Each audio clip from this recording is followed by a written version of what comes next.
شابوه نادي الزمالك ولعبته. الزمالك بيتصدر بالدوري، الزمالك اللي قيده مقفول بيتصدر الدوري، الزمالك اللي ما فيهوش في جنيه والنادي بيخرب وما فيهوش فلوس بيتصدر الدوري، الزمالك اللي ما عندوش لعيبه وما عندوش صفقات بيتصدر الدوري، الزمالك اللي كل نجومه سابوه وسابوا النادي وراحوا شافوا مصيرهم وراحوا لعبوا في فرق تانية بيتصدر الدوري، الزمالك اللي بيكمل الدوري لحد دلوقتي بيلعب بلعيبه انا وانت ما نعرفش اساميها ايه بيتصدر الدوري، وانت يا اهلي بعد كل الفلوس دي كلها والصفقات دي كلها مش عارف تتصدر الدوري. لا يبقى كده لازم نقف ونقول شابوه نادي الزمالك على كل الظروف اللي بيعدي بيها دي ومع ذلك قادر ان هو يتصدر. النهارده الزمالك بيفوز على زد والقدر بيهدي نادي الزمالك الصداره، لان نادي سيراميكا كليوباترا بيتعادل في مباراه مشبوهه ومباراه غريبه جدا. هتيجي نتكلم في التحكيم، بس انا دلوقتي عايز اقول لك كل النتائج. بيراميدز بيكسب المحله 3، الزمالك النهارده بيكسب زد 2، سيراميكا بيتعادل، الصداره بتتهيأ لنادي الزمالك. بصراحه حقهم،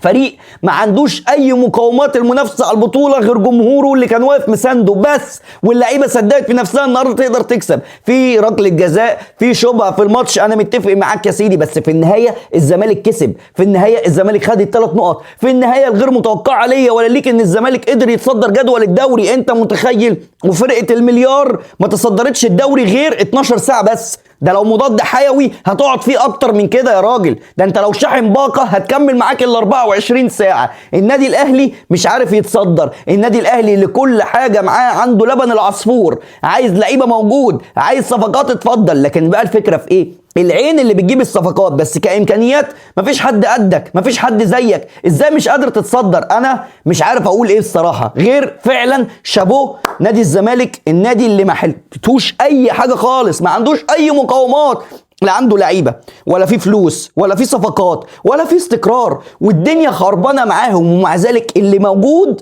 قد الايد، اللي موجود بيأدي، اللي موجود بيكسب، اللي موجود بيحقق الفوز وبيفرح جماهيره. الزمالك وصل للانتصار السادس على التوالي، انت متخيل؟ بعيدا عن التريقه وبعيدا عن الهزار، كلنا بنطلع نتكلم ونحفل ونتريق على نادي الزمالك، بس معلش اللي بيقدمه الزمالك دلوقتي يستحق التقدير، اللي بيقدمه الزمالك دلوقتي يستحق تقول شوف رغم كل الظروف اللي هم بيعدوا فيها دي، حتى لو الظروف اللي هم فيها دي هم اللي حطوا نفسهم فيها، بس مع ذلك الزمالك قادر يكسب.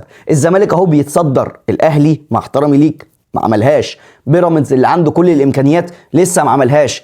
على امل هتفضل قاعد مستني نتائج الفرق المنافسه، ده يتعثر ده يخسر ده يتعادل عشان خاطر النادي الاهلي يقدر يرجع تاني للصداره. اتمنى الاداره بتاعتنا تفوق، اتمنى نعرف نجيب صفقات بعد كده تشيل الفرقه، مش الصفقات احنا اللي محتاجين نشيلها، ونتعلم من غلطنا. النادي الاهلي داخل على كارثه كبيره ومش هتحس بالكلام ده غير لما تقع قدام، انت خلاص ما بينك وما بين الوقعه خلاص خطوه، فمش نستناش لما نقع الوقعه ونقول يا ريتنا كنا عدلنا ويا ريتنا غيرنا. انا شايف النادي الاهلي محتاج يفوق، ولو ما فاقش دلوقتي هنقع قدام.